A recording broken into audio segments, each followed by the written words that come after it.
Only if David had some heavy political backing. Duterte-allied Pam Baricuatro pulls off an upset victory over longtime Cebu Governor Gwen Garcia, and we speak to the new governor-elect in just a bit. Just like in the Senate, there are talks too of possible leadership changes over at the House of Representatives. But as early as now, allies of Speaker Martin Romualdez say there is no chance that the president's cousin will be unseated. So naniniwala po ako na itong kasong ito talaga ay paggigipit sa akin. Well, kung ako sa kanya, bumalik na lang siya at harapin niya.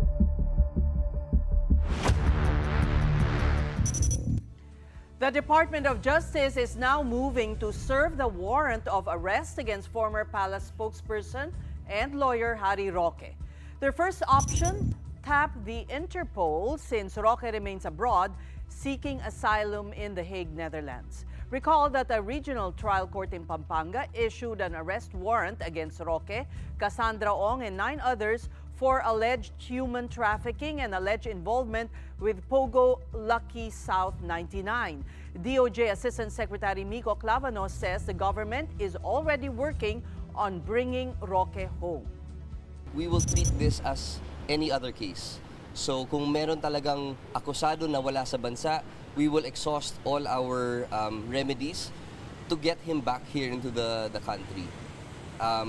We have already mentioned before through the Secretary and Undersecretary Yusek Nikiti na magsusulat po tayo sa Government of Netherlands ni explain yung mga circumstances around this case. Ipapaliwanag ho natin dyan na ito ay isang halimbawa ng prosecution at hindi persecution. But Roque is adamant he sees his arrest warrant as political persecution for being an ally of former President Rodrigo Duterte. Malacanang and even Duterte legal counsel Sal Panelo has since refuted Roque's claims. Kung ano man yung mga sinasabing di umanong hidden wealth niya ay hindi pa rin niya po natutugunan. So paano po kayo magkakaroon ng political persecution? Well, kung ako sa kanya, since abogado naman siya at ang demanda sa kanya ay isang crime, bumalik na lang siya at harapin niya. Kung totoo sinasabi niya na wala siyang kinalaman, then madaling mapatunayan yan. Kasi Still on the DOJ, it has clarified that former Senator De Lima will not be arrested following a Court of Appeals decision to void her acquittal. The appellate court granted the Solicitor General's request to send one of De Lima's drug cases back to the Muntinlupa Regional Trial Court for further clarification. Justice spokesperson Miko Clavano explains this does not mean De Lima will face detention again since the case already has a verdict. This is not a reversal per se of the acquittal. It is more of a remanding of the decision to clarify the decision. No? So, yun po yung procedure. Ang DOJ po, medyo limited po yung role niya dyan dahil OSG po ang mag-handle ng case. It is also good to point out another aspect no, na meron po tayo tinatawag na double jeopardy. So, you cannot be charged anymore for the same crime, especially if someone had already been adjudged and acquitted. Meantime, De Lima's legal team also insisted that the CA did not reverse their client's acquittal. They will file for a motion for reconsideration to challenge the ruling. One legal expert, though, sees the case possibly getting complicated moving forward. In fact, we've read the decision at malinaw naman doon sa desisyon na hindi nire-reverse ang acquittal ha. Bagkus ang sinasabi, ibalik doon sa korte para ibigay yung reasoning. Hindi kami naniniwala na tama yung Court of Appeals sa pagkakataong ito. Kaya kami mag-file ng motion for reconsideration. I don't think there's any need for a retrial because testimonies have already been heard, documents have been submitted. So if the decision of the Court of Appeals finding that the trial court acted in grave abuse of discretion, dinisregard yung mga requirements ng batas tungkol sa desisyon ng mga ganyan, ang ibig sabihin nun, null and void. So, it retroacts as if there's no decision at all. Mabubura yun. But of course, ang final say dito, yung Supreme Court. In other news, the province of Cebu still has a female governor, but in case you missed it, no, it's no longer Gwen Garcia at the helm, but Cebu Governor-elect Pamela Baricuatro. It was a surprise win for Baricuatro and a surprise loss for Garcia. Prior to her win, Baricuatro led Simple Share Foundation Incorporated, a nonprofit organization focused on fighting hunger and undernutrition. And this is the platform which she ran on. Cebu currently has the highest poverty and hunger incidence in the country. Apart from this, Baricuatro promises to fight corruption and provide accessible health care. In her proclamation speech last Tuesday, Baricuatro also said that she wants to be known as the, quote, people's governor. And we now speak to the woman of the hour in Cebu, Governor-elect Pamela Baricuatro. Thank you for saying yes to the big story and congratulations to you. You have captured the nation's imagination for, ending a 20-year rule of a very powerful clan. Aside from Cebu being PDP Laban and Duterte country, to what would you attribute your victory? Good evening, Ces and Andrea and Sean. Good evening to you ladies. I can attribute it to my just being simply me. I just went to the people and I give my message across. And winning for me the time was just bonus. But it seems like the Cebuanos are wanting change. So maybe it's the timing. I came in at the right time. Well, it's also quite an emotional run because you are avenging the death, in a way, of your best friend. Tell us a little more about that story. Yeah, me and Dr. Rowena Borden, she was a cardiologist. No, we're both social activists here in Cebu, and we have been we started this group Save Cebu. So we were both against the present administration. So, but she passed away last 2023. After we being charged with multiple cases of cyber libel. So parang that is one of the reasons that prompted me to run na rin. I'm sure that's not the only one, though, Governor-elect Pam. Apart from trying to avenge the death of Dr. Burden, what really was it? Umiikot kayo nung COVID. Diyan kayo sumikat yung organization ninyo. What were you hearing from people on the ground? Ano ba yung hinahanap nila na hindi na siguro na-provide ng Garcia clan? Nakita ko talaga during the pandemic and also the Typhoon Odette na kailangan talaga yung healthcare to access namin dito, no? Kulang yung medicines and doctors sa mga hospital. So that alone, no, was also a reason na kailangan talaga ng pagbabago dito sa probinsya ng Sugbo. So another factor is, of course, the political party PDP Laban who asked me to run as gubernatorial candidate.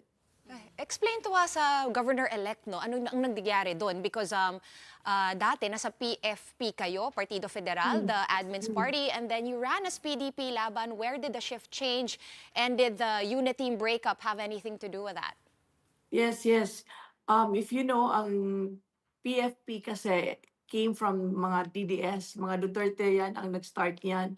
This group MMRD, no, Mayor Ronald Roa Duterte. So I was a part of that group. So pag unit team, no, Inday Sara ran with BBM, no. So I was asked to stay there to help her in the province, protect her votes in the province of Cebu. So I became the Secretary General. But after the elections, walang nangyayari, no. We were not part of the administration, we were disregarded. So since si Attorney Vic Rodriguez left and we were together before, so I also left the party. And I was invited a year after to go back and join PDP Laban. When you say you were disregarded, how exactly what were your expectations? Kasi yung mga tao namin, walang tulong from the present administration, no? Ang daming naghahanap ng funeral help, yung mga medical needs nila. walang umaasikaso sa amin. We don't know sinong pupuntahan namin. Siyempre, we formed this organization for BBM also, pero hindi kami pinapansin. So, we just went to the OVP office of the Vice President that time, kasi unit team yun, magkakasama. So, doon ko na pinapupunta yung mga tao kasi walang tulong from the administration at that time. And you Siyempre, may also- mga leaders kami na aalagaan. And you also resumed your work with your foundation. Yeah, I've always been active with my foundation. I founded it 10 years ago, and I started the first food bank here in the Visayas. A former guest, Jomar Fleras of Rise Against Hunger, speaks very highly of you.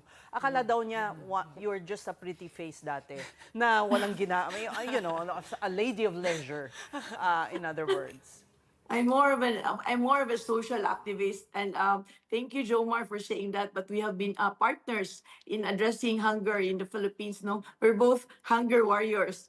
Him in Manila, where I'm here in the Visayas. Which brings us to the question na Cebu has one of the highest incidents of poverty in That's the correct. country, if not the highest. Ano ang That's plano? correct.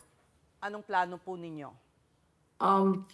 Of course, as you know very well, no, na sa Central Visayas, 1.72 million family in the poverty incidents, and 1.72 of it is in the province of Cebu. So more than half sa poverty incidents sa Central Visayas is in the province of Cebu.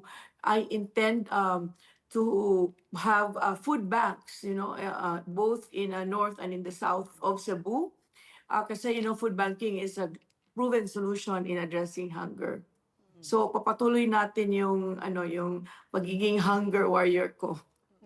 Pero Gov Pam, given your background in philanthropy, would you say you are ready to handle the political realities of holding public office? Yung mga bangayan, yung mga politika?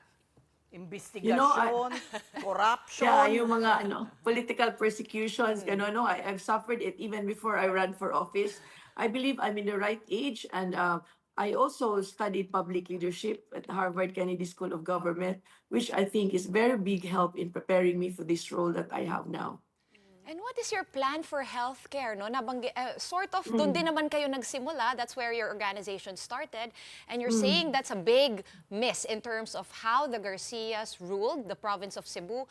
What are your top 5 changes that you are going to immediately change? Yes, we intend to increase appropriation in healthcare, and by air ambulance and sea ambulance, build at least 3 hospitals in the different component cities in Cebu province. And also, we have to put more doctors in our hospitals and put some dignity in the doctors in performing their job in the province. Kasi ngayon, yung mga doctors, naka-GO sila under an agency. So, wala masyadong pride in the work that they do for us. So, we intend to change that part as well. How will you fund all of that? Yeah, that's one of the biggest problem that I have right now. I think I have to go to Manila and rally among the senators May or the actually- agency. Yeah. Governor-elect, my question is related to SUSES. Ikaw lang yung nanalo PDP laban, but the Vice Governor, Glenn Soco, is still the running mate of former Governor Garcia. Kamusta yung relationship mo and your relationship with all the other local leaders that you have to work with? I understand, medyo watak-watak, no? Hindi kayo lahat from the same party. Yeah, that's one of the challenge that I will have when I start to be governor of the province of Cebu. No, isa ding problema yan, but I'm open to collaborations with the other party and the board members and of course the vice governor. Gov Pam, well, you are considered a newbie in politics, but tell us about your relationship with the former president. I believe isa siya talaga sa mga nag-convince po sa inyo na tumakbo bilang governor ng Cebu. Would you say you have a close relationship with Mr. Duterte? Yeah, not only with the president, but also his children. I've been a Duterte supporter since 2016 when I first ran for office. And I've seen them through the years, and I've been also Duterte appointee. I've been appointed as a national level board of director for Land Bank Resource and Development Corporation. And forgive me for having to ask this, no, Governor-elect, pero do you think yung pagkakawatak ng UNITEAM, all these political issues kind of quote-unquote turned the people of Cebu off from Governor Gwen Garcia kasi dating kaalyado siya ni President Duterte tapos lumipat siya sa PFP? I think that's also one of the factor why the Cebuanos turned against her and favored me. But also, there are many supposed anomalies that have been committed under her watch. Are you going to pursue investigations into these? Yes, we should. I intend to pursue any, any cases that is associated with this one, says. Kasi it's not only me, it's the province of Cebu also, it's the people. Diba? Kung nagkasala sila against the people of Cebu, then they should be answerable to this as well. Unang-una na yung dapat na suspended siya ng ombudsman. Okay, and then now, she defied it. And also, ngayon meron ng TRO, so hindi pa nag-concede, and there were delaying tactics during my proclamation, and now, parang meron pang meron things na dapat na niyang gawin na hindi ginawa ngayon. Kagaya And also, can you be a little more specific? Nag-concede. Diba? Dapat talo ka na with a large margin, no? 1.1 million, no? Yung votes sa akin. There's around over 300,000 votes between us. 350,000. Yes. So hindi yan biro, no? So I think the right thing to do as a good leader, no? You should concede gracefully. Pero parang hindi nangyayari yan ngayon. And tama ba, pinigilan ang inyong proclamation? Yeah, nagkakagulo nga inside, no? Kasi there were supporters, no, DDS supporters there, and we getting impatient kasi last night pa kami naghintay. And wala, and there were moves on their part to get in and try to negotiate with the COMELEC officials. So medyo nagkakagulo, may commotion during that time. Related to that, no, Governor Pam, that might just not be for your proclamation, but that could be kind of the issue that you face once you step into the capital and begin your term. Ano po yung mga plano nyo? I'm sure this is more for the people of Cebu, this question. Siguro nag-aalangan yung marami. It's going to be a precarious takeoff, no? So I'm sure it would be very challenging. And somebody said nga, it's going to be a political Calvary. But with the mandate that I'm given, I'm prepared. I'm prepared to fight. So Gov, in your first 100 days in office, what would you say are your top priorities? If you remember, there was an issue here in Cebu with Senator Tulfo, yung South Bus Terminal namin, where they have to pay to use the toilets. So that's something that I have to do and make sure that everyone will use the toilets for free. The public should use the toilet for free. Number one And priority. Number one Alam priority. niyo talaga ang mga yung kinikimkim ng mga tao, yung gut issues nila. Kasi, thank you for saying that, Ses. I'm always with people. Yung theme ng ng campaign ko, it's just simply being with them, talking to them, and feeling what they're feeling. Yun lang naman, simple, walang pageantry yung candidacy ko. So I just did it my way. Pero some would say, inidoro, bakit yun ang priority? Hindi naman yung top priority, but it's something that I need to do in the first 100 days. Yung priority ko talaga is the healthcare problem ng Cebu ngayon. Put more medicines and more doctors in our hospitals. And I'm sure in these days leading up to your official stepping up as the governor, ang daming changes rin, even in your personal life. Paano yung food bank ninyo, yung foundation ninyo? Are you planning to institutionalize that now that you are governor, or will that still stay an NGO and you'll just appoint people to run it? How will that work? Actually, I already resigned as executive director. No, it's my daughter who's a medical doctor that's running the foundation and the food bank now.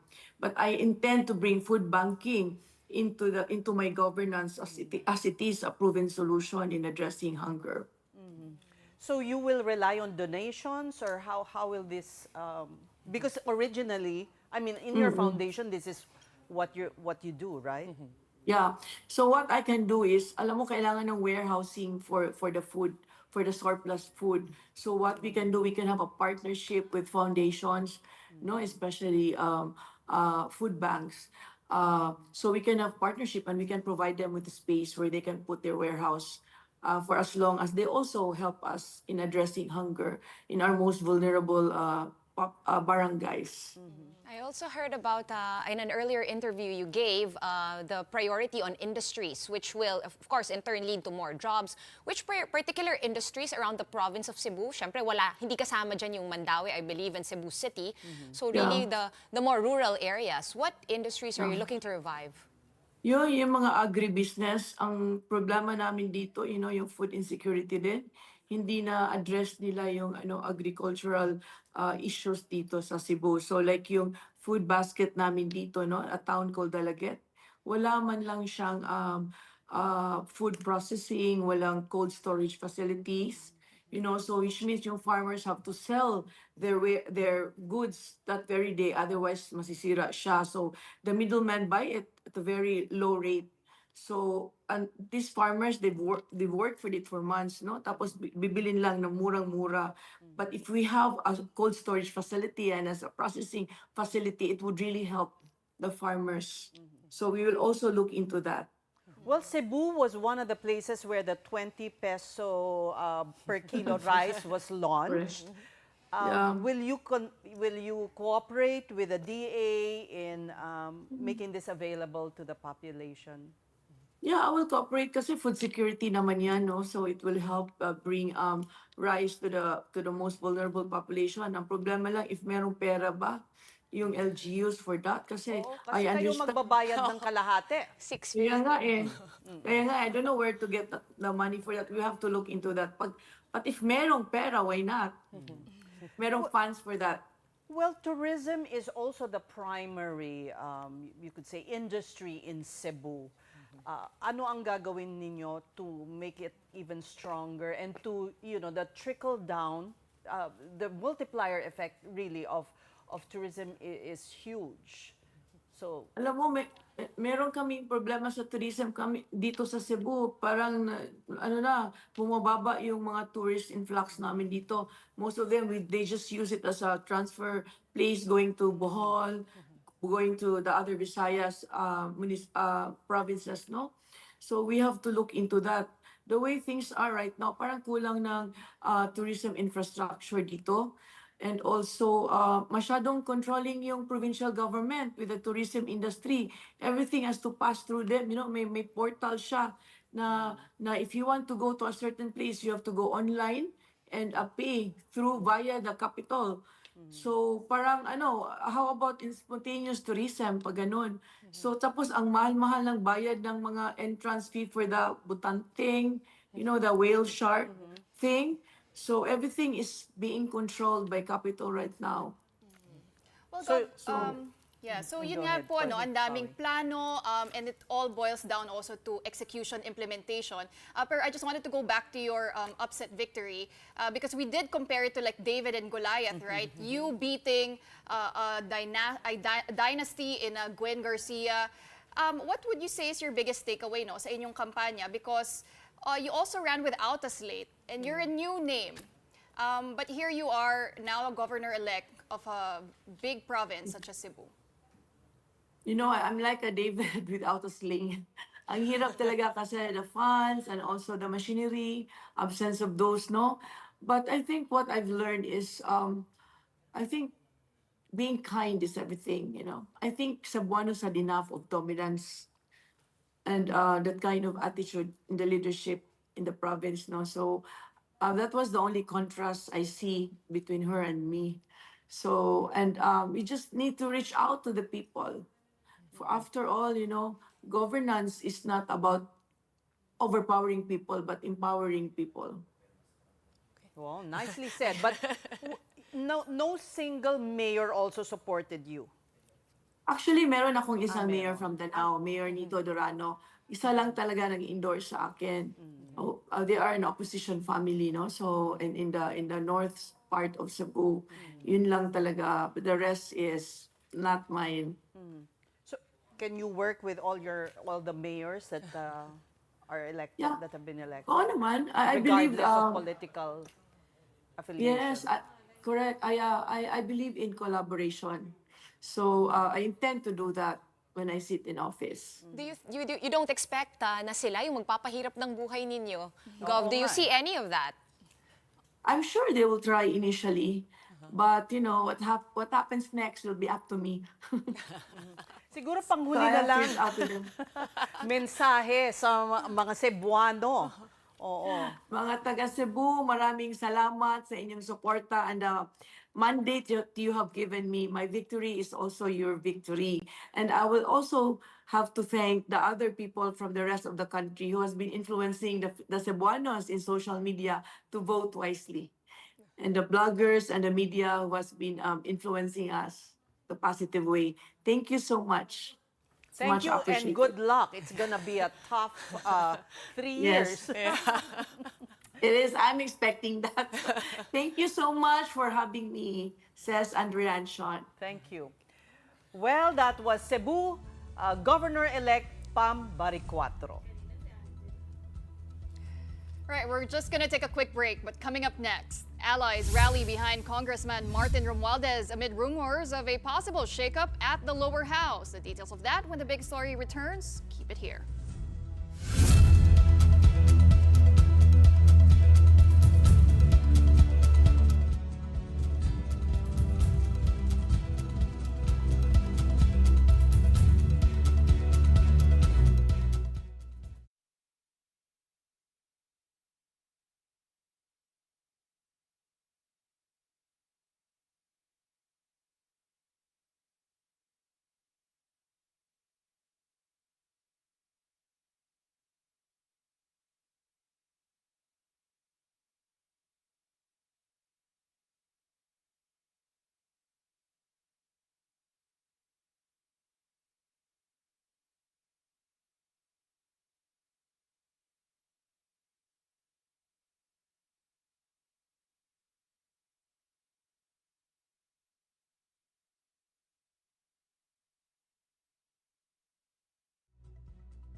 Events before the midterm elections. Only 6 of Alianza's full slate won in the recently concluded polls. nagsimula yung problema namin nung nag-file ng impeachment case ang House of Representatives against kay VP Sara. Because yung October surveys namin, 9 na alyansa ang pasok sa buong Mindanao. Pagdating nung survey namin after the impeachment, before the incident of bringing the former president to Hague, 4 na lang. So just because of the impeachment, 4 na lang yung natirang alyansa candidates doon sa Mindanao. Chanco also told our sister program Storycon the political capital of President Bongbong Marcos also took a hit because of the controversial 2025 budget. This capital could have helped losing administration candidates get much-needed votes. Meantime, Chanco clarifies he is not actively seeking the speakership. That's after his name, along with that of returning Bacolod Congressman Albi Benitez, were floated as possible replacements for Speaker Martin Romualdez. Wala akong kinakausap. May mga kumakausap sa akin na sinasabi na kung dapat magkaroon ng change of leadership para mabalik yung imahe ng House. Isa naman sinasagot ko, sinasabi ko na ako, kung ano yung gusto ng mayorya, yun naman ang susundin ko, di ba? I will do whatever is best for the president. If it's best for the president that Martin Romualdez remains speaker, I will support what he thinks is best for him. This early, though, Romualdez's allies are confident the speaker will stay through the 20th Congress.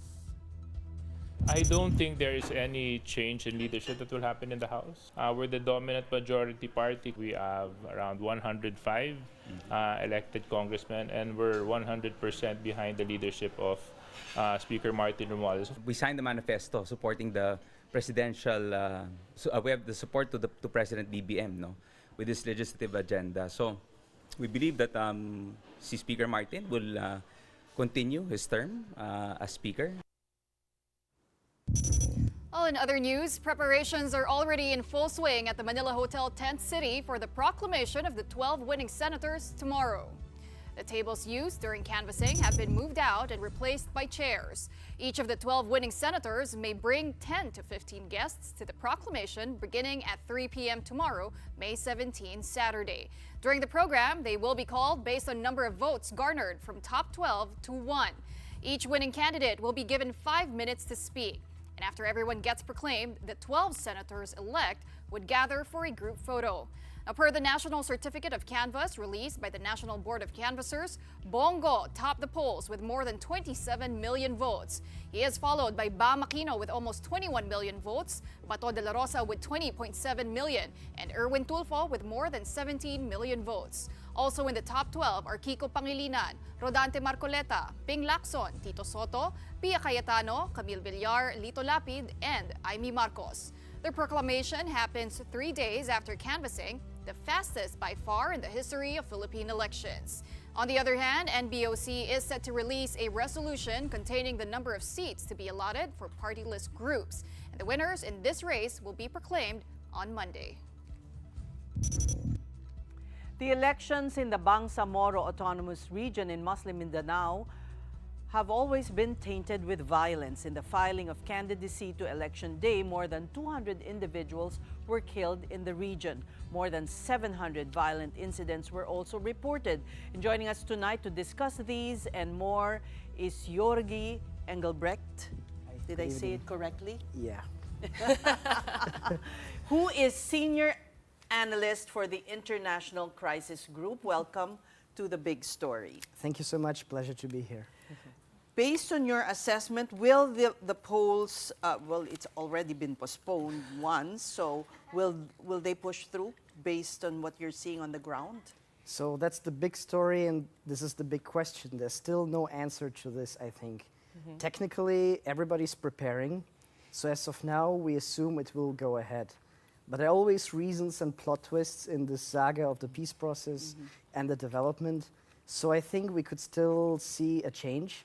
And I think it's still too early to call it at the moment because we could still see perhaps some unexpected developments even in the next days and weeks. We understand that land disputes is one of the, or clans quarreling over land is one of the biggest sources of violence. Yes, so according to our monitoring, since the signing of the peace agreement, we're now at the implementing stage of this peace process. The BARM is an autonomous region that is trying to really bring peace and development to the area, but it's not that easy. So most of the disputes that exist now within the Bangsamoro are shaped by politics and resource-based conflicts, primarily over land, because that is actually how the whole conflict started in Mindanao. It was all about, you know, who owns what, and right now some of these tensions come to the forefront, added up the politics, and now also climate change that here and there also reinforces these issues. Well, you just mixed up a lot of risks right there. There's environmental risk and the political risk, internal risk. But don't you think that separating provinces, that seems to be sort of the ongoing answer to these land disputes? You know, like we just recently saw Maguindanao divided into Del Norte and Del Sur. Do you think that's a good way to kind of de-risk these ridos or clan wars in the area? That's a very good question. I mean, when the Ampatuan family under Andal Ampatuan was still in charge of Maguindanao, we've seen these instances of gerrymandering. But that happened because of politics. And these days, we also have the effort to separate some of the municipalities that arguably also happened because of political reasons. So the answer to land disputes, it might have some advantages that we have two Maguindanaos now, because there's obviously more space to do the right calls to diffuse problems. But I think you still need to go beyond that. You need to tackle the problem on the community and municipal level, create policies that are, you know, that need to be in place so that people will resolve these disputes peacefully. Not to mention handling the firearms and the guns. Because people can always have a conflict, but the question is, when do they resort to violence?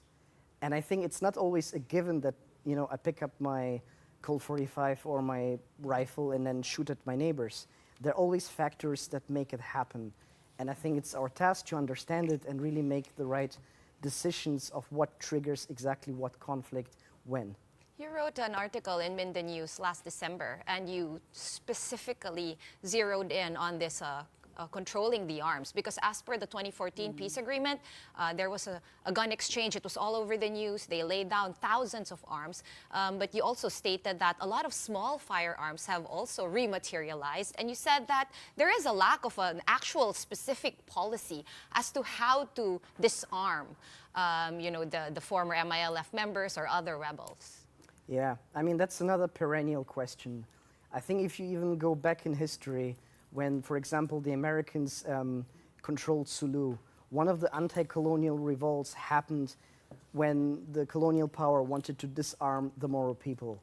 Until now, I think the problem is actually not so much with the guns. It's that they're being used, obviously, for nefarious purposes. I think the idea is people can have firearms for self-defense, because disarming the whole of Mindanao also needs to probably, you know, be followed by disarming other places in the Philippines, right? It's more about management and finding, like you said, a right policy, what to do with it. The problem is that we know what to do with the rebel groups. The MLF has signed the peace agreement. They will be slowly decommissioned, and we're still waiting for the final phase. But the small firearms of every civilian, or even a combatant, or a politician, they will not be, there's still not yet a mechanism in place. So the government is working on it. The MLF is working on it as well. But if you're a common former rebel, and in your barangay you have someone who perhaps wants you dead or has a dispute with you, what's the incentive for you to disarm? So that shows we need to tackle the root cause. And perhaps, like many years ago, when I had an interview with a commander, he basically showed me his firearm that was Which commander? An MILF commander? Yeah, unfortunately he passed away already, but he showed me and explained to me that this is only for protection, that there's no other way, but given the circumstances, this is basically the reality. And I think wherever you go, it's a reality that people have arms. Complete disarmament out of a sudden will not happen. So we need to do it a bit more phased. and have a really proper idea of what to do. Because every armed group is also different. There are extremist groups, so-called extremist groups, that obviously need to be disarmed. But for the average civilian, I believe the Philippine law gives a lot of liberties vis-a-vis carrying firearms. Even journalists can do that, I think. So where even to begin to untangle that, right? Well, Georgie, you did spend many years on the ground across the Philippines, about 12, right? And during that time, well, that also included talks with indigenous elders and youth groups. Tell us how their generational perspectives differ when it comes to insurgency and peace. I mean, that's a really tricky one, because at the end of the day, many things are local. So it also depends what group we talk about. Is it, for instance, the non-Muslim, non-Moro indigenous people that are sometimes trapped between the government and the former insurgents? Because for them, it's now about, let's say, survival and making sure that the peace agreement also favors them. But when we talk about the MILF, the young people always look up to their leaders. After all, they've been fighting for what is now the BARM. The young sons of the traditional politicians and daughters are now also in place.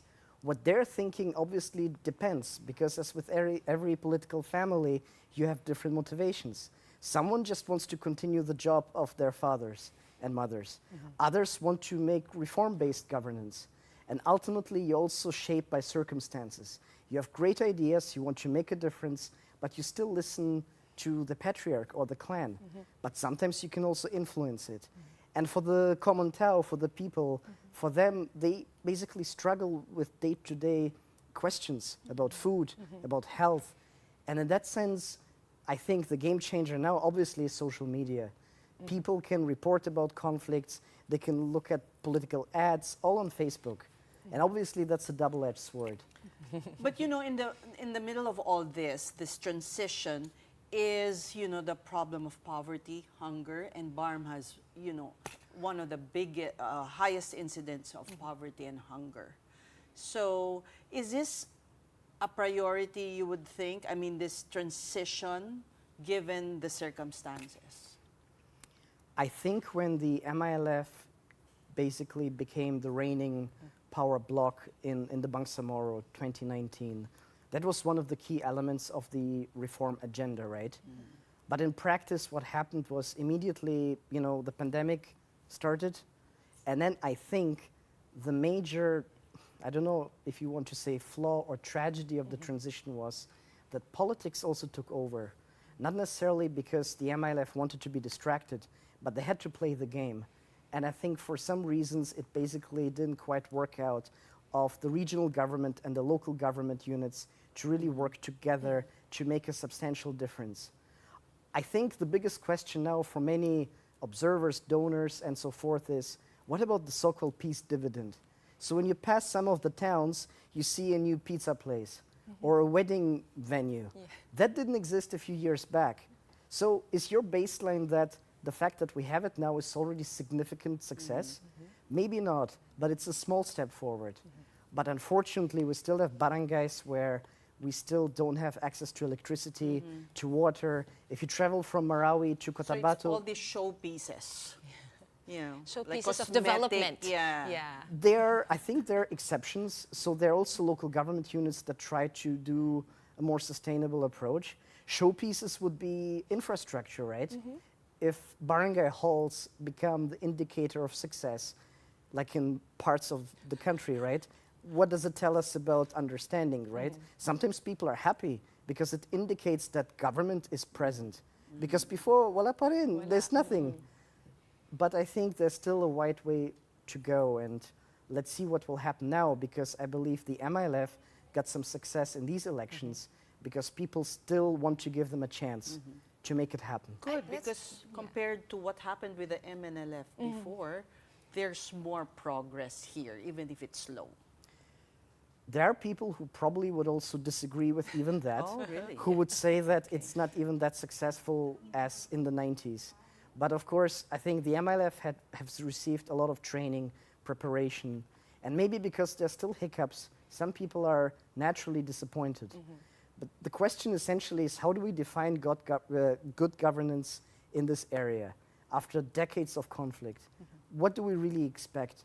So I believe when the peace agreement was actually negotiated, the transition was supposed to be 9 years. It was cut to 3, then it was extended. And in the middle of it, the power equation between the local elites and the MILF. And this power play has also, unfortunately, I think, taken away some of the energy that could have been used to really make things smoother. But I think one thing about BARM and Mindanao, it's still one of the few peace processes that actually still holds in the world. In the world. Yeah. We have Colombia that already Exactly, sees that's why problems, we're right? saying, you know, it's still, There's still hope in there's there. still hope. My It could be favorite worse. word. It But could be what better. can the national government do to, you know, really, maybe not speed up, but put more heft Like behind throw this? their weight, right? Yeah, behind the Yes. MILF. Because Yes, or does it even have that inclination? Do you find the interest waning, you know, from the time the peace agreement was signed? That's a very good question. So I think the good news is President Marcos Jr. continued the peace process that essentially Aquino started, Duterte continued. So in general terms, everybody knows this is the way to go. Because if the Philippines still has an external challenge, if you look to the west, to the north, peace in Mindanao is priority. The question is how to make it happen specifically on the ground level. And there I think some representatives from the other side would say government needs to do more to transform the MILF camps into productive communities, to disarm private armed groups, to make sure that former rebel fighters receive a package of health and education provisions. That is happening, I think, but it could be still more energized. Before Cess asks you this very good question, I wanted to. I'm not going to ask Okay, that. maybe Neither am I. Never mind. Georgie, part of your work also covers the South China Sea dispute, right? How do tensions there? I'm curious. How do tensions there affect internal conflict dynamics here in the Philippines? That's also a very good question. I mean, technically speaking, the Philippine military really focused on internal operations for decades. So for them, the South China Sea was not a priority, which has changed since 2012, arguably, with the Scarborough Shoal standoff. Now, I think the task is how to make this shift from policing, Mindanao, the BARM, and to prepare the security forces for the other challenge. And if you have a problem still within, then this shift is not always easy to make. Many battalions and brigades are still in Mindanao. The attention in terms of policy thinking and strategic reflections, it goes towards the other contingencies. But I think as long as... Not defending the country from external, but rather internal. So that is Still now internal the shift that is happening. But we've seen that the military still deployed forces to prevent a breakout of massive violence, just to deter, possible pasaway who would maybe do something there. So in short, they want to shift to external, but they can't because it's very distracting, and they still need a lot of manpower down south. So I think they can, and it's happening, but it also depends on the variable ultimately. Defense acquisitions happen now more and more for the Navy and the Air Force, not only the Army anymore. The strategic direction of the military is also clearly up for territorial defense. But when we talk about boots on the ground, of course, it's Mindanao, but even beyond. Okay. Such heavy problems too little time to discuss them. But we do hope, Yorgi, your presence here will move government to focus on the more important things and not just the impeachment of our Vice President. Thank you for talking to us. Yorgi Engelbrecht, Senior Analyst for the International Crisis Group. Thank you so much. At this point, we're going to be pausing for another quick break, but when we return, the DOJ continues the preliminary investigation on Vice President Sara Duterte's sedition and grave threat complaints. We have updates when the big story returns. Keep it here.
Welcome back to the big story. Vice President Sara Duterte's camp will file a supplemental affidavit to challenge criminal offenses filed against her.